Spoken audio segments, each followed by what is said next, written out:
आकाशवाणी मध्य प्रदेश से प्रस्तुत हैं प्रादेशिक समाचार।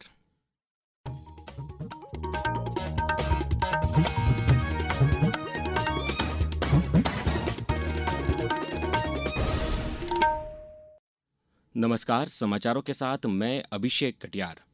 प्रधानमंत्री नरेंद्र मोदी ने विपक्ष सहित सभी राजनीतिक दलों से एनडीए के उपराष्ट्रपति पद के उम्मीदवार सीपी राधाकृष्णन को सर्वसम्मति से चुनने की अपील की है। आज नई दिल्ली में हुई राष्ट्रीय जनतांत्रिक गठबंधन एनडीए संसदीय दल की बैठक के दौरान श्री मोदी ने एनडीए सांसदों से श्री राधाकृष्णन का परिचय कराते हुए उनके लंबे सार्वजनिक जीवन के बारे में बताया। श्री मोदी ने कहा कि श्री राधाकृष्णन ने सांसद और राज्यपाल के रूप में विभिन्न क्षमताओं में कुशलता से सेवा की है। बैठक के बाद संसदीय कार्य मंत्री किरेन रिजिजू ने कहा कि प्रधानमंत्री ने सभी राजनीतिक दलों और सांसदों से श्री राधाकृष्णन का समर्थन करने का आग्रह किया है। हम चाहते हैं कि एक साथ मिलकर के उपराष्ट्रपति जी का चुनाव में सर्वसम्मति से राधाकृष्णन जी का सपोर्ट करें तो हमारा लोकतंत्र के लिए भी, देश के लिए भी और राज्यसभा को संचालन करने में भी बहुत उपयोगी होगी। पार्लियामेंट्री बैठक में सब पार्टी ने आदरणीय प्रधानमंत्री जी को भी धन्यवाद दिया कि बहुत ही अच्छा इंसान को उपराष्ट्रपति जी का चुनाव के लिए उम्मीदवार के रूप में उतारा गया है। कांग्रेस अध्यक्ष मल्लिकार्जुन खड़गे ने सर्वोच्च न्यायालय के पूर्व न्यायाधीश बी सुदर्शन रेड्डी को इंडिया गठबंधन की ओर से उपराष्ट्रपति पद का उम्मीदवार बनाए जाने की घोषणा की है। नई दिल्ली में आज संवाददाता सम्मेलन में श्री खड़गे ने बताया कि सभी राजनीतिक दल इस बात पर सहमत हैं कि ये विचारधारा की लड़ाई है और इसलिए वे अपना उम्मीदवार उतार रहे हैं। श्री रेड्डी 21 अगस्त को अपना नामांकन दाखिल करेंगे। केंद्रीय कृषि एवं किसान कल्याण मंत्री शिवराज सिंह चौहान ने घोषणा की है कि इस वर्ष 3 अक्टूबर को विकसित कृषि संकल्प अभियान शुरू किया जाएगा। उन्होंने कहा कि इस अभियान का उद्देश्य किसानों और कृषि वैज्ञानिकों के बीच सीधे संवाद को बढ़ावा देना है और यह अभियान 18 अक्टूबर तक चलेगा।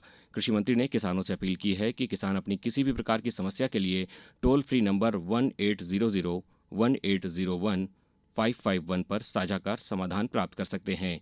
लोकसभा में प्रश्नकाल के दौरान पूरक प्रश्नों का उत्तर देते हुए श्री चौहान ने कहा कि इस अभियान के दौरान हजारों वैज्ञानिक और कृषि विभाग के अधिकारी गांवों का दौरा करेंगे और किसानों से बातचीत करके उन्हें खाद्य बढ़ाने की नई तकनीकों से अवगत कराएंगे। उन्होंने कहा कि सरकार वैज्ञानिक कृषि पद्धतियों को अपनाने और सतत कृषि विकास को बढ़ावा देने पर ध्यान केंद्रित कर रही है। 1,33,00,000 किसानों से सीधा संवाद किया है। 60,000 से ज्यादा कार्यक्रम हुए, उसके बड़े सुपरिणाम सामने आए हैं। 3 अक्टूबर से 18 अक्टूबर तक फिर विकसित कृषि संकल्प अभियान प्रारंभ होगा। अब वैज्ञानिक शोध जो किसान की समस्या है उसके आधार पर शोध किया जाएगा। ऐसे शोध के 500 विषय हमने तय किए हैं। संसद के दोनों सदनों की कार्रवाई बिहार में मतदाता सूची के विशेष गहन पुनरीक्षण सहित विभिन्न मुद्दों पर विपक्षी दलों के हंगामे के बाद दोपहर 2 बजे तक के लिए स्थगित कर दी गई थी। मुख्यमंत्री डॉक्टर मोहन यादव की अध्यक्षता में आज कैबिनेट बैठक आयोजित की गई, जिसमें निर्णयों की जानकारी देते हुए मंत्री कैलाश विजयवर्गीय ने बताया कि सरकार ने 371 करोड़ रुपए से अधिक की लागत से भोपाल के बैरसिया क्षेत्र के ग्राम बांदीखेड़ी में इलेक्ट्रॉनिक मैन्युफैक्चरिंग क्लस्टर बनाने की मंजूरी दी है। अब रुक करते हैं मौसम का। प्रदेश में मानसून फिर से सक्रिय हो गया है। मौसम विभाग ने आज 9 जिलों में भारी बारिश का अलर्ट जारी किया है। देवास, हरदा, खंडवा और बुरहानपुर में अति भारी बारिश की संभावना है। विभाग ने भोपाल समेत इंदौर, जबलपुर और नर्मदापुरम संभाग के जिलों में 21 अगस्त से अति भारी बारिश की चेतावनी जारी की है। अब कुछ समाचार संक्षेप में। नर्मदापुरम में 20 अगस्त को युवा संगम रोजगार मेले का आयोजन किया जा रहा है। मेले में 20 से अधिक कंपनियां साक्षात्कार लेंगी। बालाघाट जिले में कृषि विभाग की श्री अन्न योजना के अंतर्गत बिरसा विकासखंड के ग्राम खुर्सीपार में 10 लाख रुपए की लागत से कोदो, कुटकी एवं रागी की प्रोसेसिंग यूनिट लगाई गई है।